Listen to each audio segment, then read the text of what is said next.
Conto um Conto apresenta. Escrito por Clark Ashton Smith, com a tradução de João de Arlequim, ele que me enviou esse conto. O Retorno do Feiticeiro. Narração Marcelo Fávaro.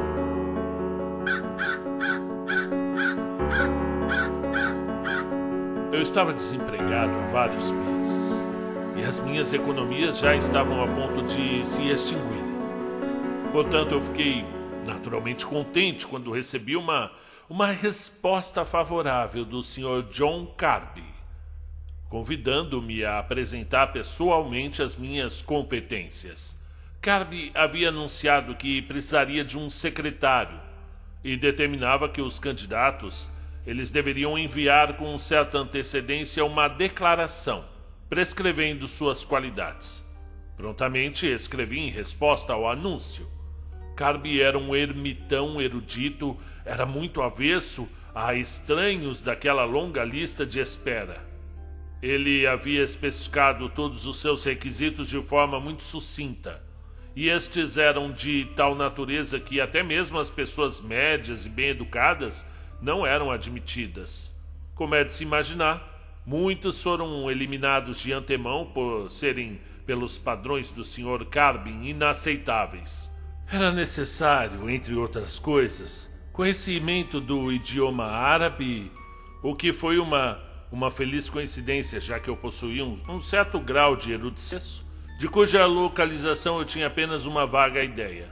Ficava no final de uma avenida, no topo de uma colina, nos subúrbios de Auckland.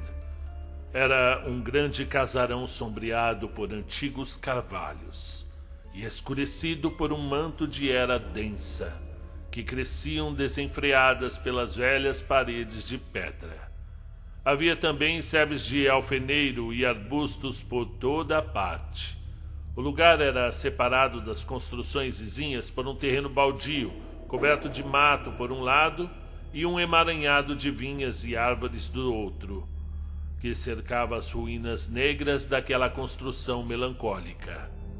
Tirando em particular o longo ar de abandono, havia algo de sombrio e sinistro naquele lugar, algo que era inerente aos contornos típicos da arquitetura georgiana, que eram ocultados pela era ou pelas janelas furtivas e sombrias.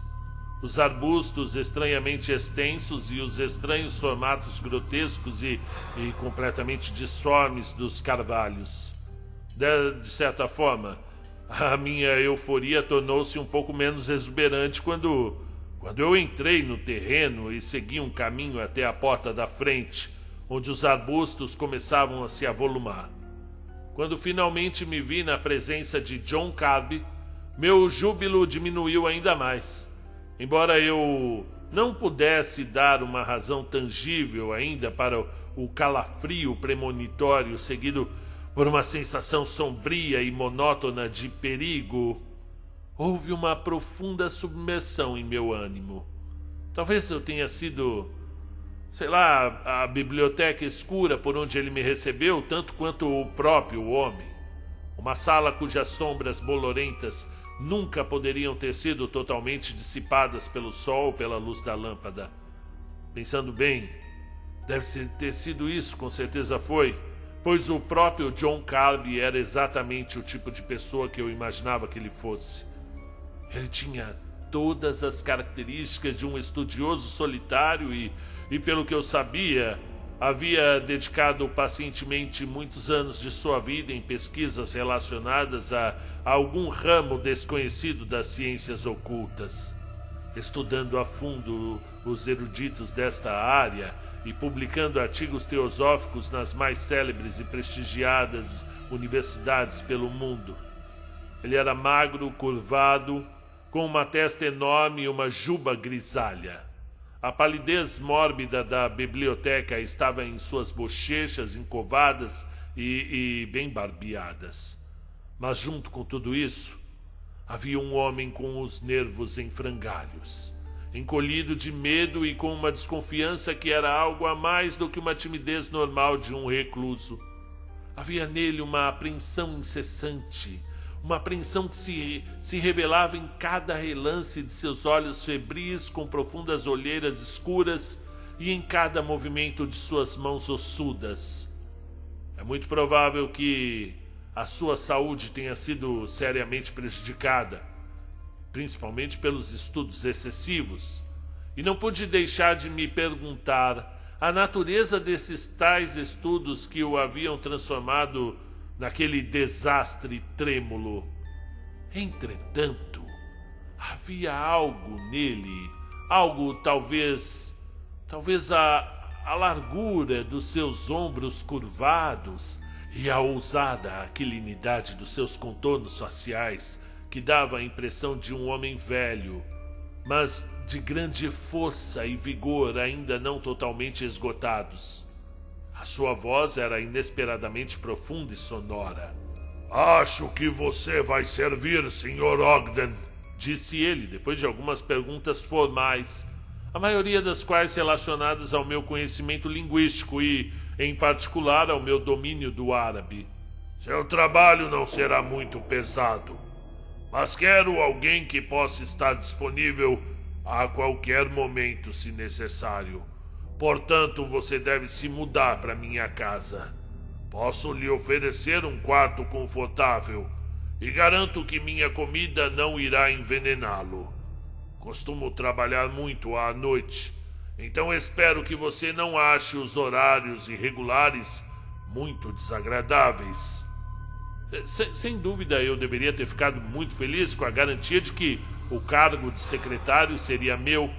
Em vez disso, eu tive a consciência de uma relutância vaga e irracional e de um obscuro mau presságio quando agradeci ao Sr. John Carby e lhe disse que estava pronto para me mudar quando ele desejasse. Ele parecia muito satisfeito, e a minha estranha apreensão desapareceu por um momento. Venha imediatamente hoje à tarde, se puder. Eu ficarei muito feliz em recebê-lo, pois quanto mais cedo vier, melhor. Já faz algum tempo que eu moro sozinho nesse casarão. Sim, é muito tempo, e devo confessar que a solidão está começando a me fazer mal. Está fazendo mal para minha sanidade. Além do mais, acabei sofrendo atrasos em meu trabalho por falta de ajuda adequada. Meu irmão morava comigo e me auxiliava bastante, mas infelizmente fez uma longa viagem e não estará de volta tão cedo. No mesmo dia voltei para o meu alojamento no centro da cidade. Paguei meu aluguel com os últimos dólares que me restavam, arrumei meus pertences e em menos de uma hora estava de volta à casa do meu novo patrão. Ele me designou um quarto no segundo andar que, embora sem ventilação e empoeirado, era mais do que luxuoso em comparação com o pequeno cubículo que a falta de recursos me obrigara a habitar durante algum tempo. Depois me levou para o seu escritório, que ficava no mesmo andar, no outro extremo do corredor. Então explicou-me que aquele seria o meu local de trabalho durante os próximos dias ao lado dele. Mal pude conter uma exclamação de surpresa ao contemplar o interior dessa câmara. Era exatamente como eu deveria ter imaginado que seria o covil de algum velho feiticeiro. Havia mesas repletas de instrumentos arcaicos de uso duvidoso, com mapas astrológicos empoeirados, cúpulas de vidro contendo crânios de horrendos formatos, muito semelhantes aos dos primeiros humanoides. Sobre uma mesa em um canto da sala estavam os alambiques, aqueles usados pelos primeiros alquimistas da escola de Flamel. Achavam-se expostos cristais cujos constituintes eram completamente desconhecidos e brilhavam fabulosamente à luz das velas. Incensários iguais aos usados pela Igreja Católica queimavam substâncias aromáticas. Grandes estantes cobertas de volumes encadernados em couro carcomido com fechos manchados de verdete. Num canto estava o esqueleto de um grande macaco, em outro um esqueleto humano, e acima dele estava suspenso um crocodilo empalhado. Havia caixas repletas de livros, e mesmo uma rápida olhadela nos títulos me mostrou que eles formavam uma coleção singularmente abrangente de obras antigas, Algumas dos tempos medievais que tratavam sobre os estudos da demonologia nos profanos invocadores, enquanto outros volumes lidavam com as artes obscuras estudadas pelas primeiras bruxas. Havia algumas pinturas e gravuras estranhas nas paredes. Algumas representavam panoramas melancólicos, o que logo me gerou um incômodo enjoativo ao olhar. Toda a atmosfera da sala exalava uma mistura de superstições esquecidas dos tempos passados.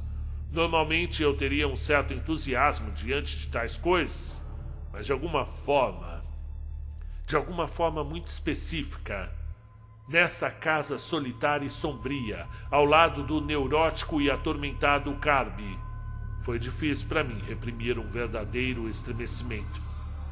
Em uma das mesas, contrastando incongruentemente com essa mistura de medievalismo e satanismo, havia uma máquina de escrever, cercada por pilhas de manuscritos desordenados. Numa extremidade do quarto havia uma pequena alcova com cortinas e uma cama onde Carby dormia. No extremo oposto à alcova, entre os esqueletos humanos e simiescos, percebi um armário trancado na parede. Carby percebeu minha surpresa. Ele me observava com uma expressão perspicaz e analítica que achei impossível compreender. Ele começou a falar em tom explicativo. Eu fiz um estudo de vida sobre demonismo e feitiçaria. É um campo fascinante e singularmente negligenciado.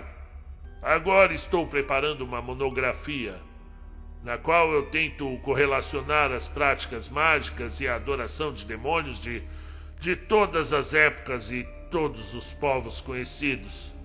Seu trabalho, pelo menos por enquanto, consistirá em datilografar e organizar as volumosas notas preliminares que eu fiz e me ajudar a localizar outras referências e correspondências. E seu conhecimento de árabe será inestimável para mim porque eu não estou muito bem fundamentado nessa língua, e no momento dependo da tradução em latim dos textos de uma lendária obra, cujo tradutor, Olaus Wormius, um monge franciscano que fora excomungado da igreja, pode ter realizado muitas omissões e cometido alguns erros crassos. Eu tenho os meus motivos para acreditar nisso, e preciso obter certos dados essenciais, e quero que utilize seu conhecimento em árabe para traduzir alguns dos textos originais de uma cópia dessa lendária obra que adquiri em minha viagem ao Egito. Esta se encontra no idioma original. E eu vou lhe mostrar o volume depois do jantar. Você, sem dúvida, será capaz de elucidar uma ou duas passagens que há muito me intrigam. A refeição noturna, preparada e servida pelo próprio empregador, foi uma mudança bem-vinda em relação à comida barata de restaurante que eu estava acostumado. Carby parecia ter perdido boa parte do nervosismo. Ele era muito falante e até começou a exibir uma certa alegria contida depois de termos compartilhado uma garrafa de Sauternes, uma bem suave, e ainda assim, sem nenhuma razão manifesta, fui perturbado por sugestões, por pressentimentos, os quais eu não sabia a procedência. Voltamos ao escritório e Carby tirou uma gaveta trancada, tirou um volume de que havia falado. Era enormemente antigo e estava encadernado com capas de ébano, com arabescos de prata e incrustados com granadas de brilho escuro. Quando abri as páginas amareladas, recuei com repulsa involuntária ao odor que emanava delas. Um odor que era mais do que o sugestivo de uma decomposição física, como se o livro tivesse ficado entre cadáveres em algum cemitério esquecido e tivesse adquirido a mácula de dissolução. Esse é o profano Necronomicon. Observe-o bem, meu caro amigo, pois só existem 3 cópias desse livro no mundo, e foi por mera coincidência ter achado este entre os mercadores vindos do deserto de Chad. Eram homens altos, de costumes incomuns até mesmo aos povos vizinhos.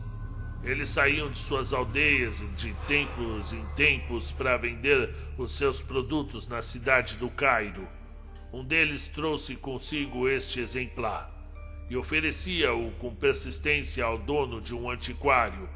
Já este não desejava nem mesmo olhar diretamente para o livro, o considerando-o amaldiçoado.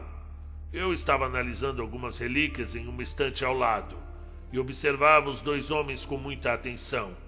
Foi então que eu me aproximei do estranho e lhe ofereci um valor generoso para que ele vendesse aquele manuscrito tão precioso que o dono do estabelecimento rejeitava com tanta veemência. O estranho me olhou e um sorriso maquiavélico apareceu em seu rosto, como que insinuando que eu fosse um tolo por fazer tal negócio. Ele aceitou a minha oferta e cá estou com o livro dos mortos na minha mão.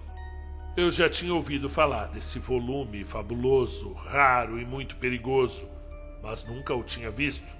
O livro deveria conter os segredos definitivos do mal e do conhecimento proibido.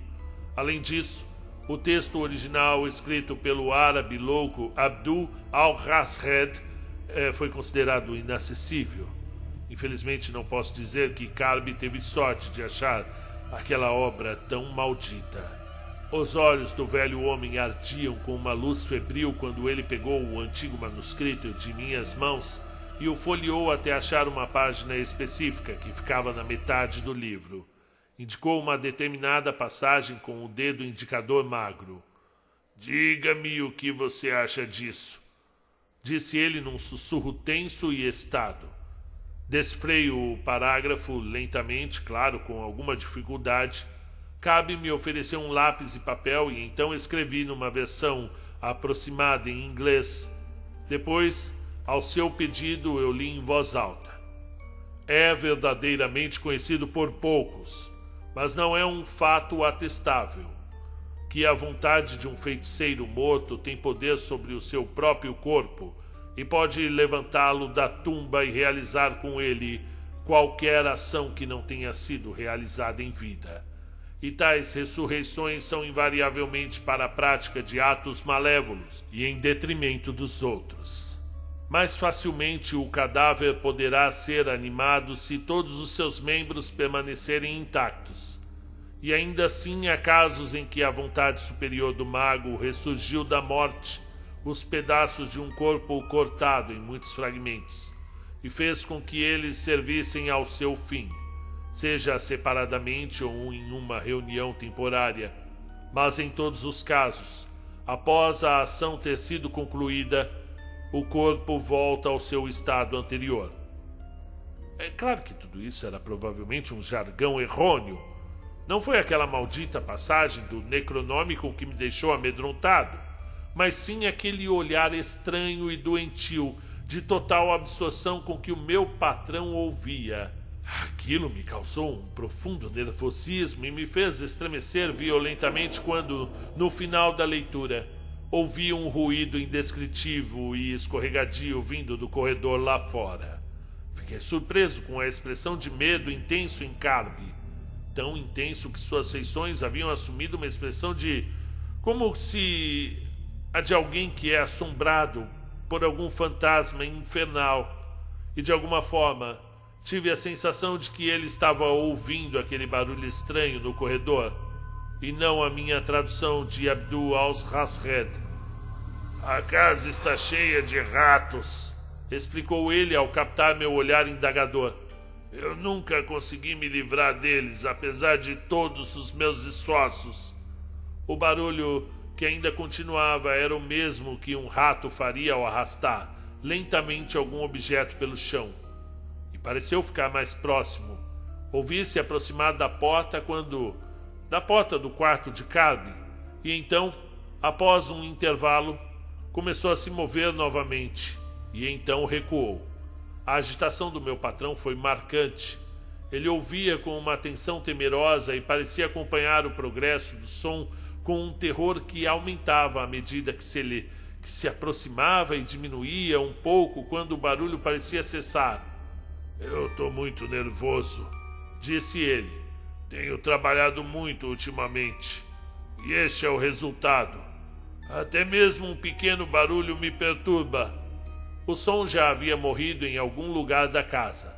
Cabe pareceu se recuperar até certo ponto. Você poderia, por favor, reler sua tradução? Eu quero ouvir com muito cuidado, palavra por palavra. Eu obedeci. Ele ouviu com o mesmo olhar de profunda absorção de antes. E dessa vez não fomos interrompidos por nenhum ruído no corredor. O rosto de Cabe ficou mais pálido, como se o último resquício de sangue tivesse sido drenado dele. Quando li as frases finais, pude ver o fogo nos seus olhos vazios. Era como a fosforescência numa abóbada profunda. Essa passagem é notável, comentou ele.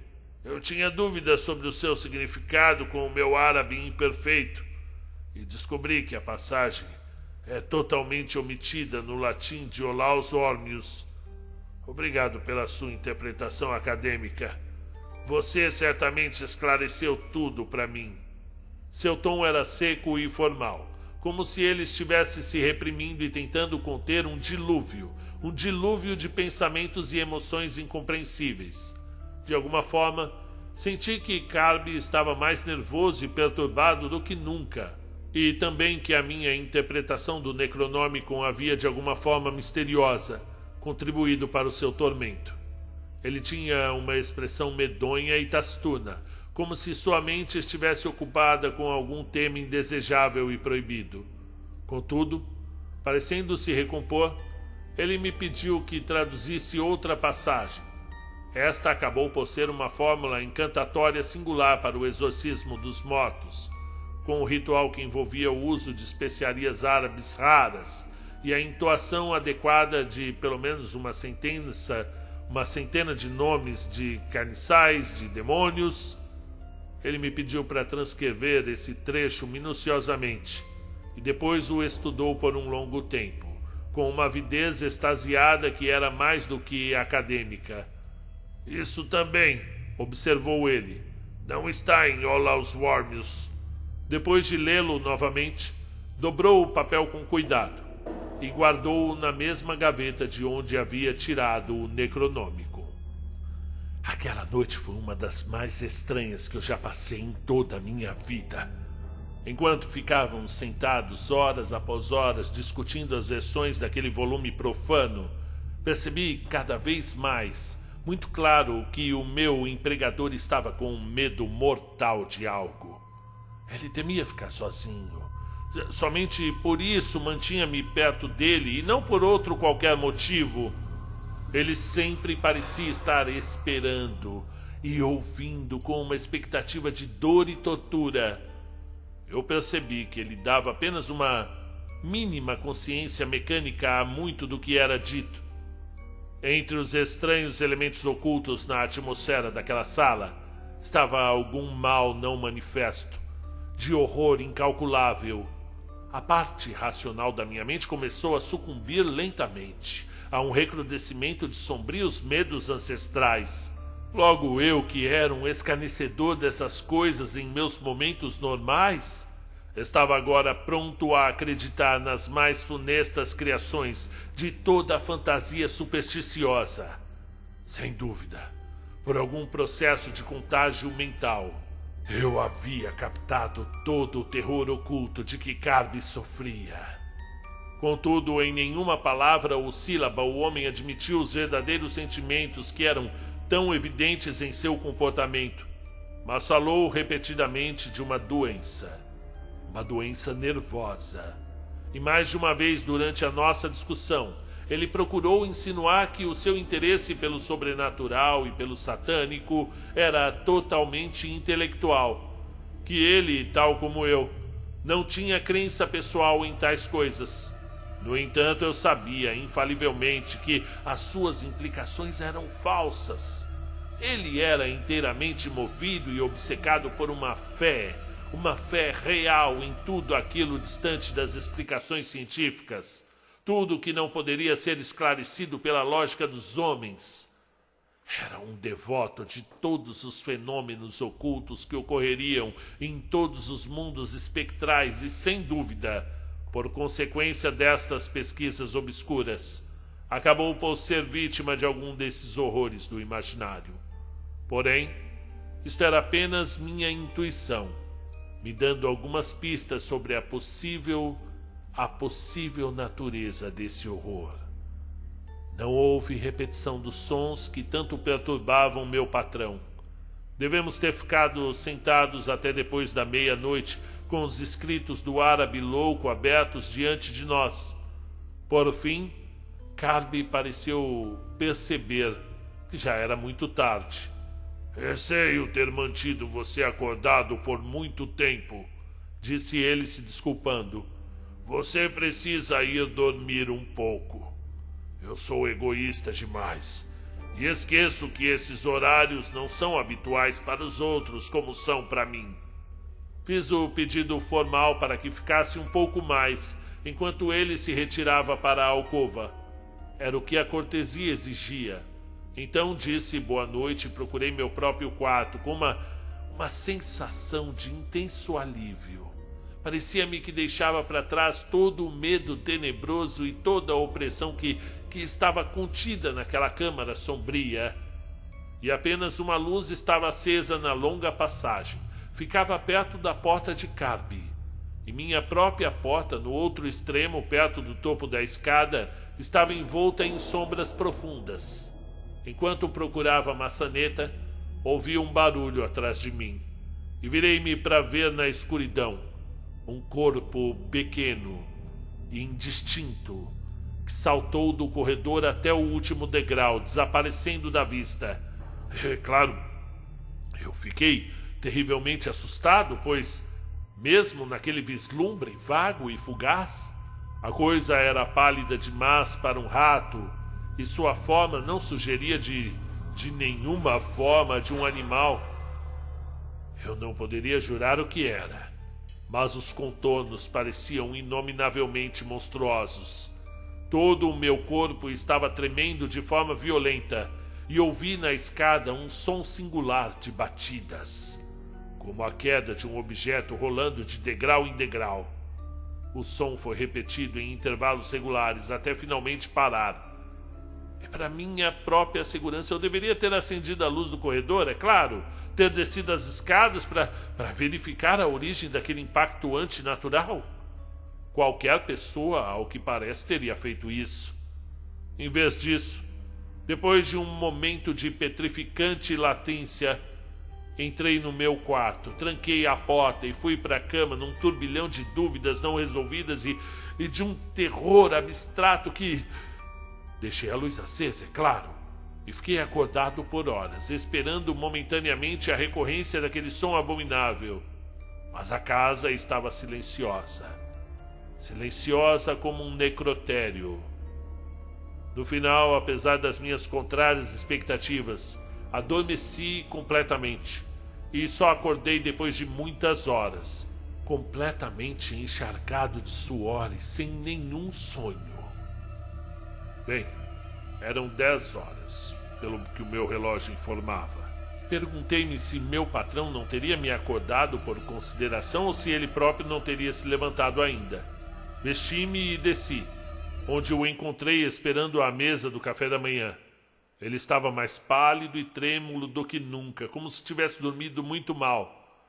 "Espero que os ratos não o tenham incomodado muito", comentou ele após uma saudação preliminar. "Algo realmente precisa ser feito a respeito deles." "Não, eu nem os notei", respondi, e de alguma forma foi-me totalmente impossível mencionar a coisa estranha e ambígua que eu vi e ouvi na noite anterior.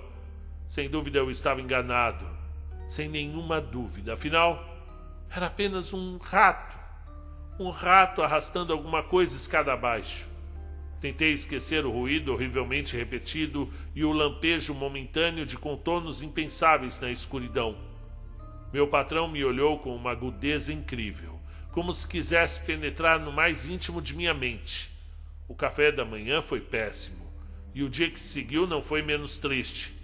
Carby isolou-se até o meio da tarde, e fui deixado à minha própria sorte na biblioteca bem abastecida, mas convencional no térreo.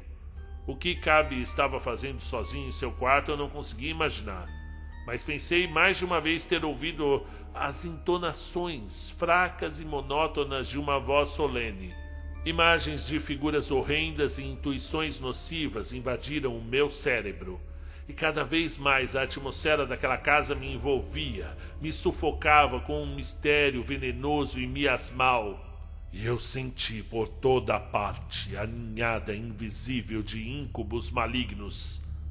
Foi quase um alívio quando meu patrão me convocou para o seu escritório. Ao entrar, notei que o ar estava cheio de um cheiro pungente e aromático. Espirais de vapor azul que flutuavam e desapareciam eram provenientes da queima de gomas e especiarias orientais naqueles incensários da igreja.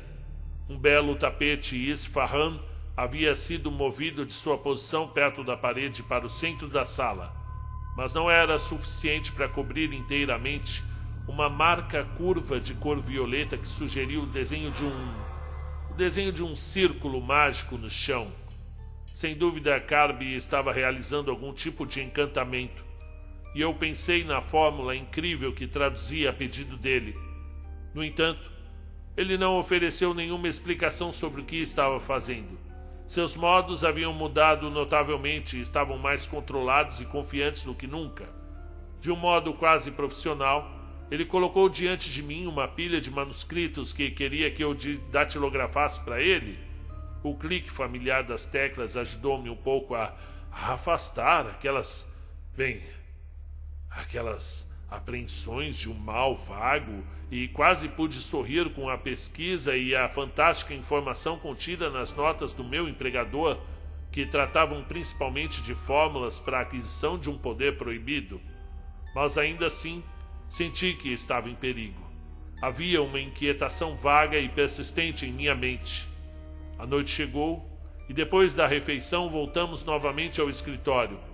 Havia agora uma tensão nos modos de Carby, como se esperasse ansiosamente o resultado de algum teste oculto. Continuei com meu trabalho, mas parte de sua apreensão foi passada para mim, e notei-me com os ouvidos atentos a qualquer perigo. Por fim, acima do clique das teclas, ouvi um movimento peculiar no corredor. Carby também ouvira isso, e o seu olhar confiante desapareceu completamente, dando lugar ao medo mais lamentável. O som se aproximou e foi seguido por um ruído abafado e arrastado, e depois por mais sons de natureza rastejante e apressada não identificável.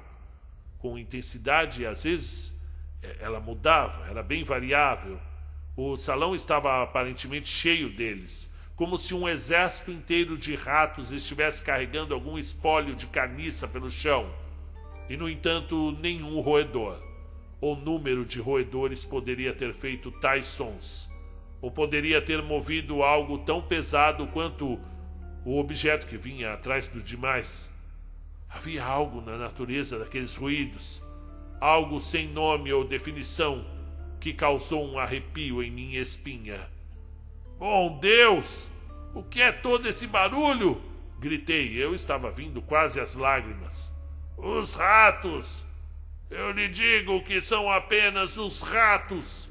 A voz de Carby era um grito agudo, um grito de terror histérico. Um momento depois, houve uma batida inconfundível na porta, perto do peitoril. Ao mesmo tempo, ouvi uma batida forte no armário trancado no outro extremo da sala.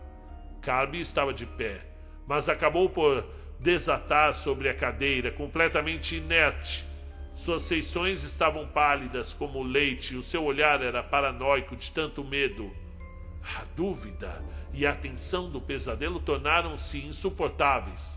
Corri para a porta e a abri, apesar, é claro, dos protestos frenéticos do meu patrão.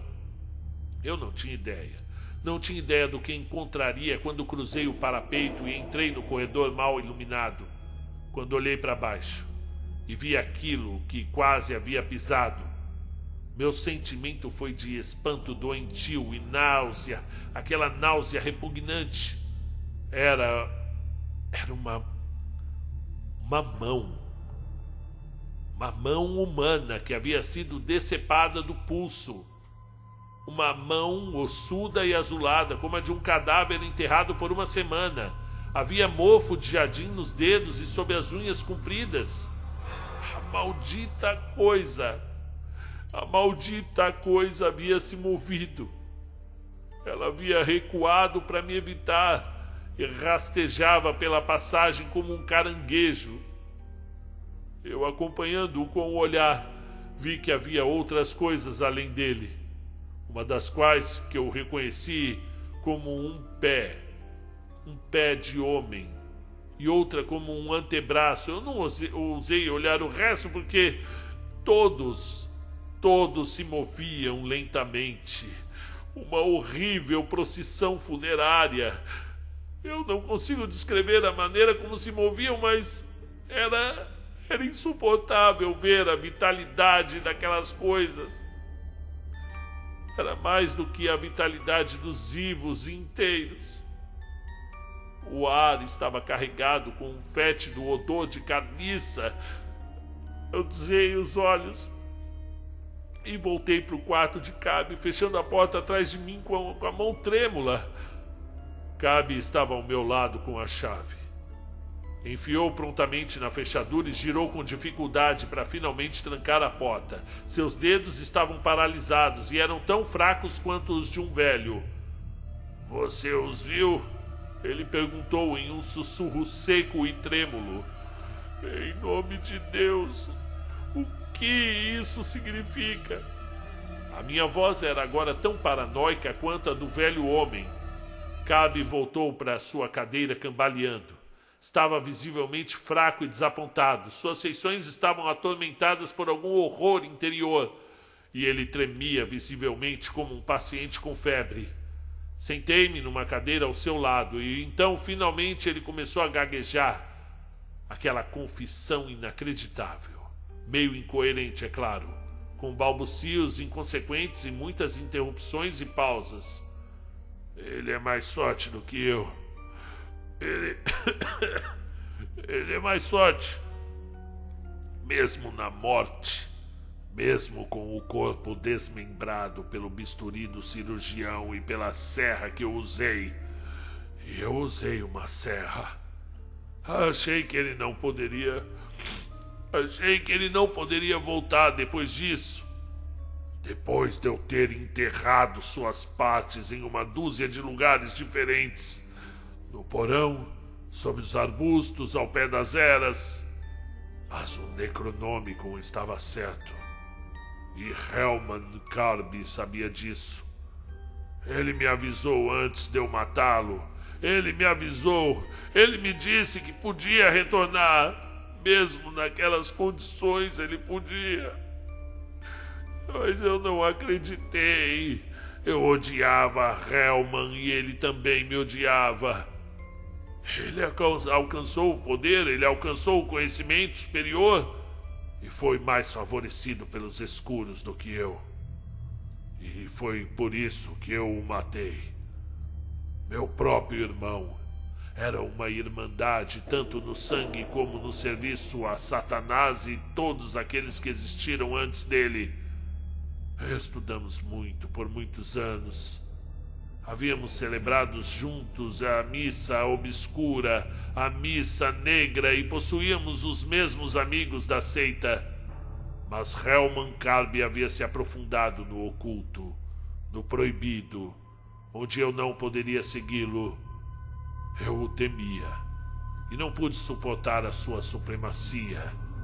E faz mais de uma semana desde que eu cometi meu ato assassino, mas Helman, ou alguma parte dele, voltou todas as noites.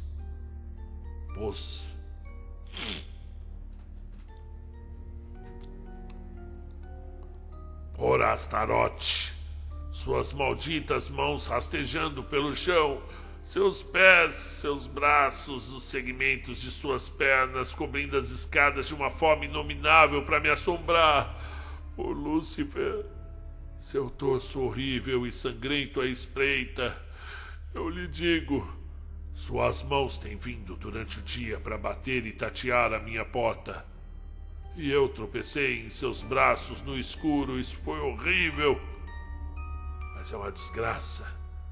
Eu vou enlouquecer com o horror disso. É claro que eu vou enlouquecer, mas ele quer que eu enlouqueça. Sim, ele quer me torturar até meu cérebro ceder. E é por isso que ele me assombra dessa forma fragmentada. Ele poderia acabar com tudo, é claro. Ele poderia acabar a qualquer momento com o poder demoníaco que é dele. Ele poderia reconectar os seus membros, o seu corpo despedaçado. Poderia juntar tudo e me matar como eu o matei. Com cuidado. Claro, com que cuidado que eu enterrei as peças, com que infinita prudência, e como foi inútil. Enterrei a serra e a faca também no outro extremo do jardim, o mais longe possível de suas mãos malignas em que se remexiam, mas eu não enterrei a cabeça junto com as outras peças. Eu guardei-a naquele armário, aquele no fundo do meu quarto. Algumas vezes ouvi-o mover-se ali.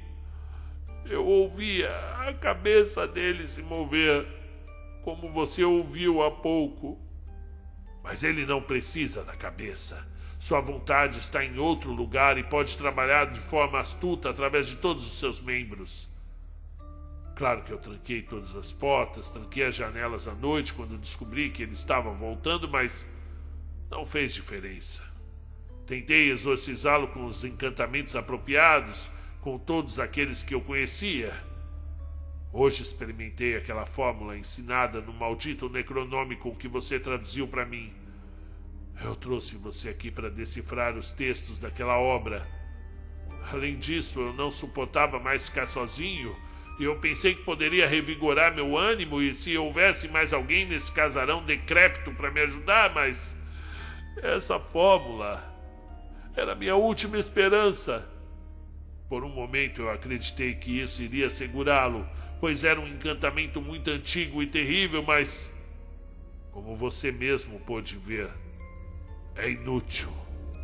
É tudo inútil. É inútil. Sua voz foi sumindo em um murmúrio entrecortado, e ele ficou olhando para frente com olhos cegos e intoleráveis, nos quais eu vi o início da exploração de loucura. Eu não pude dizer nada. A confissão do seu ato fratricida foi inefavelmente atroz. O choque moral e o horrível horror sobrenatural quase me deixaram estupefato. A minha sensibilidade ficou atordoada, e foi só quando comecei a me recuperar que eu senti a irresistível onda de ódio pelo homem ao meu lado. Me levantei. A casa ficou silenciosa, como se a perseguição do funesto exército macabro tivesse agora se retirado para os vários túmulos. Cabe havia deixado a chave na fechadura. Fui até a porta e a virei rapidamente, desejando sair daquele lugar o mais rápido possível. Você está saindo? Não vai? Não? Implorou Cabe com uma voz trêmula, cheia de horror, enquanto eu mantinha a mão na maçaneta. Por favor, não me deixe nessa casa maldita. Não me deixe sozinho aqui. Eu estou indo embora, disse friamente. Agora eu renuncio ao meu cargo e pretendo arrumar meus pertences e sair da sua casa ainda hoje, meu senhor. Abri a porta e saí, recusando-me a ouvir os argumentos, as súplicas, os protestos que ele começara a balbuciar. Por enquanto, preferi enfrentar o que quer que pudesse estar escondido na passagem sombria, por mais repugnante e aterrorizante que fosse, ao invés de suportar por mais tempo a companhia de John Carby. O salão estava vazio, mas estremeci de repulsa ao lembrar o que tinha visto. Enquanto corria para o meu quarto, eu me assustava ao menor som ou suposição de movimento nas sombras. Comecei a arrumar a minha mala com a sensação de urgência e compulsão frenética. Parecia-me que não iria conseguir escapar nunca daquela casa de segredos abomináveis, sobre a qual pairava uma atmosfera de ameaça sufocante. Eu cometi erros na pressa. Tropecei em cadeiras e o meu cérebro, os meus dedos ficaram dormentes com um pavor paralisante. Eu estava quase terminando a minha tarefa quando ouvi o som de passos lentos e medidos subindo as escadas. Eu sabia que não era Carby, porque ele havia se trancado imediatamente no seu quarto quando eu saí, e eu tive a certeza de que nada poderia fazer com que saísse de lá. De qualquer forma, ele dificilmente poderia ter descido as escadas sem que eu o ouvisse. Os passos chegaram ao patamar superior e passaram pela minha porta ao longo do corredor, com aquela mesma repetição morta e monótona, de forma lenta e regular. Era como um movimento bem calculado de uma máquina. Certamente não poderia ser confundido com os passos suaves e nervosos de John Carby. Quem então poderia ser? O sangue parou em minhas veias. Não ousei terminar aquela especulação que surgiu na minha mente. Os passos pararam, e eu sabia que eles tinham chegado à porta do quarto de Carby. Seguiu-se um intervalo em que mal podia conseguir respirar. E então ouvi o barulho terrível e estridente, e acima dele o grito crescente de um homem nos extremos do pavor. Eu estava impotente para me mover, como se uma mão de ferro invisível tivesse se estendido para me conter. E não tenho a ideia de quanto tempo eu esperei ali de pé, escutando os terríveis gritos do velho homem. E então, o casarão ficou silencioso. E eu não podia mais ouvir nada, exceto um som baixo. Um som peculiar e recorrente que o meu cérebro se recusou a identificar. Não foi minha vontade, mas uma vontade mais forte que a minha, que finalmente me atraiu e me impeliu pelo corredor até o escritório de Carby. Eu sentia a presença dessa vontade como algo avassalador e sobre-humano, uma força demoníaca, um mesmerismo maligno. A porta do escritório havia sido arrombada e estava pendurada por uma dobradiça. Foi estilhaçado pelo impacto de mais do que apenas uma força maligna. Uma luz ainda estava acesa e emanava do quarto. O som inominável que eu ouvia cessou quando me aproximei da soleira da porta, e então seguiu-se uma quietude malévola e absoluta. Novamente fiz uma pausa e não pude prosseguir, mas desta vez foi algo diferente do magnetismo infernal e onipresente que deteve cada membro do meu corpo, cada membro me deixando petrificado diante do peitoril. Olhando para dentro da sala, no espaço estreito emoldurado pela porta, iluminado por uma lâmpada invisível, vi uma das pontas do tapete oriental e os contornos horríveis de uma sombra monstruosa, uma sombra imóvel que caía além dele no chão. Enorme, alongada, deformada, a sombra parecia ser projetada pelos braços, pelo torso de um homem nu que se curvava para frente com uma serra de cirurgião na mão. Sua monstruosidade residia nisto. Embora os ombros, o peito, o abdômen e os braços fossem claramente distinguíveis, a sombra não tinha cabeça e parecia terminar em um pescoço abruptamente decepado. E era impossível, considerando a posição relativa, que a cabeça tivesse sido ocultada da vista por qualquer tipo de esforço. Eu esperei, é claro. Esperei impotente para entrar ou para sair. O sangue fluiu frio de volta para o meu coração em uma maré espessa. E os pensamentos congelaram em meu cérebro. Um intervalo de horror sem fim se seguiu. E então, do canto oculto do quarto de Carby, vindo da direção do armário trancado, ouviu-se um estrondo terrível e violento, e o som de madeira lascada e dobradiças rangendo, seguido pelo baque sinistro e sombrio de um objeto desconhecido caindo ao chão. E novamente houve silêncio. Um silêncio como o do mal consumado, meditando acima do seu triunfo inominável. A sombra não se mexeu. Havia uma contemplação hedionda em sua atitude. E a serra ainda estava segura na mão equilibrada, como se estivesse acima de uma tarefa concluída. Outro intervalo. E então, sem aviso, testemunhei a terrível e inexplicável desintegração da sombra, que parecia quebrar-se suave e facilmente em muitas sombras diferentes, antes de desaparecer de vista. Eu hesito em descrever a maneira ou a especificar os lugares em que ocorreu essa ruptura singular. Foi uma terrível desagregação múltipla. Simultaneamente, ouvi o barulho abafado de um instrumento metálico caindo sobre o tapete persa e um som que não era de um único corpo, mas de muitos corpos caindo. E mais uma vez houve silêncio. Um silêncio como o de algum cemitério noturno quando os coveiros terminam o seu trabalho macabro e só os mortos permanecem, atraído por aquele mesmerismo sinistro, como um sonâmbulo conduzido por um demônio invisível. Eu entrei na sala. Tive uma presciência repugnante da visão que me esperava além do peitoril. A dupla pilha de segmentos humanos. Alguns deles frescos e ensanguentados, outros já azuis com o início da putrefação, marcados com manchas de terra, se misturavam numa confusão abominável no tapete. Uma faca e uma serra avermelhadas projetavam-se da pilha, e um pouco ao lado do tapete estava o armário escancarado. A porta fora quebrada, e dentro repousava uma cabeça humana. Uma cabeça que encarava os demais restos em postura ereta. Encontrava-se no mesmo estado de decadência incipiente do corpo ao qual pertencia. Mas eu juro por Deus, que eu vi desaparecer de suas feições um júbilo maligno quando entrei. E mesmo com as marcas de corrupção, as feições apresentavam uma semelhança manifesta com John Carpe.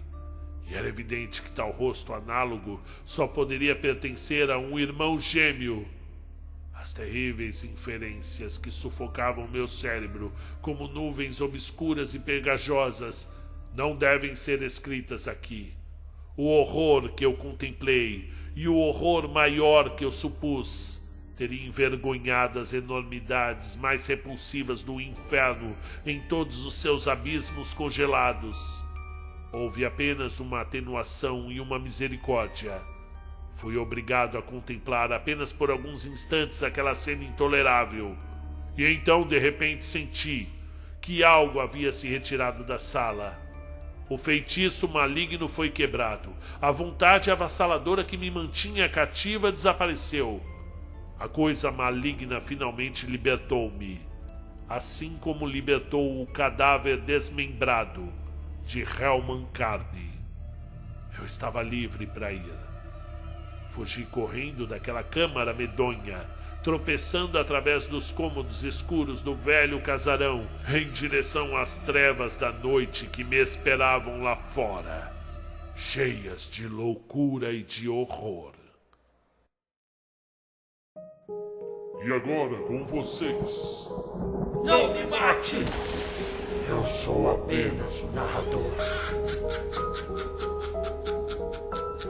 Muito bem, olha que conto terrível. Eu acho que eu nunca contei uma história tão sangrenta assim. Se isso virasse um filme, com certeza seria 18 anos pra cima, ainda acompanhado dos pais. E gente saindo chorando da sessão. Clark Ashton Smith, nascido e morrido também, nascido e morto na Califórnia, nascimento em 1893, no dia 13 de janeiro, e morto em 1961.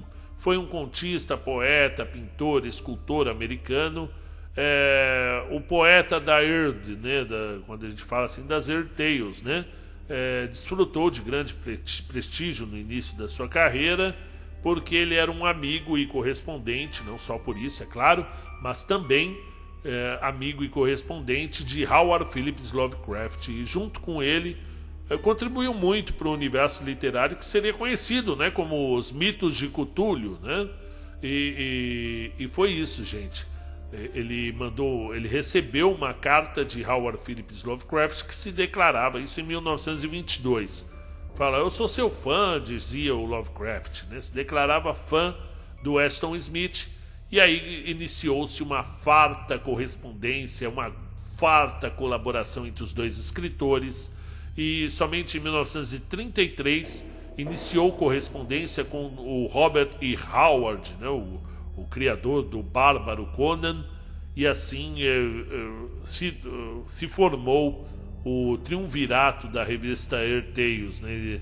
Essa revista tinha os 3 melhores ali do ramo, o Lovecraft, o Aston Smith e o Howard, né? Para consolidar, para ampliar os mitos de Cthulhu. E você que não se lembra qual era o conto mais conhecido do Aston Smith, é As Abominações de Yondo, que o tio narrou aqui no canal também, né? Foi publicado em 1926, quase 100 anos atrás. Porém, em 1935, a partir daí, começaram a acontecer várias perdas que muito entristeceram o pequeno Clark. Primeiro foi a morte da sua mãe, e um ano depois Robert e Howard também deixavam o mundo, e em 1937 o seu pai morreu e o amigo Lovecraft. Então imagine aí que ele não tinha bons motivos para continuar a sua ficção fantástica, e de fato praticamente se encerra esse período de escrita do Aston Smith. E a gente já até comentou aqui como é que se deu a morte do Robert E. Howard, este que estava no hospital acompanhando a mãe num estado gravíssimo, e ao perceber que esta não sairia do seu estado de coma, ele resolve dar cabo de si mesmo. Então ele entra no seu carro na frente do hospital e dispara contra a cabeça. Então é uma morte bem precoce, tanto que muitos contos do Conan estavam inacabados, eles foram terminados ali rapidamente por outro escritor, e logo em seguida, um ano depois, o Lovecraft também, muito adoentado, sempre foi um menino doente, né? Morreu muito cedo também, ok? Então, vai o escritor, fica o seu legado, né? O Clark Aston Smith é mencionado no 2º episódio da primeira temporada da série Lovecraft Country, da HBO, que, aliás, eu não terminei até hoje, embora tenha considerado bem interessante. Eu tô assistindo Fallout lá, aquela série dos games, né? Da série de games, da franquia de games, no Prime. E tô achando muito interessante também, das guerras nucleares, né? Poxa, gostei dos personagens bem construídos, gostei da pegada mais violenta, assim, né? Cruel, né? Para quem gosta, é bem interessante. Eu tô achando bem interessante. Embora no começo eu não estivesse entendendo muito, primeiro porque eu nunca joguei, e segundo porque estava um pouco confuso para minha cabecinha. Depois eu entendi tudo. E você, o que você achou dessa história aqui do feiticeiro? O irmão gêmeo dele volta, né? Uma coisa meio assim, Frankenstein, só que as partes do corpo, né? Eu tinha uma mãozinha ali da família Addams, tinha um pezinho ali. Eu achei muito interessante. Eu quero ouvir a sua opinião. Deixe que o tio vai respondê-lo. E você que não me segue no Insta, dá um pulo lá, conta um conto _Favaro. Você vai ter... tem bastante coisa lá. A gente coloca making off das gravações, informações adicionais dos contos narrados aqui, um bate-papo sobre literatura que eu sei que você gosta, e eu também. Até a próxima!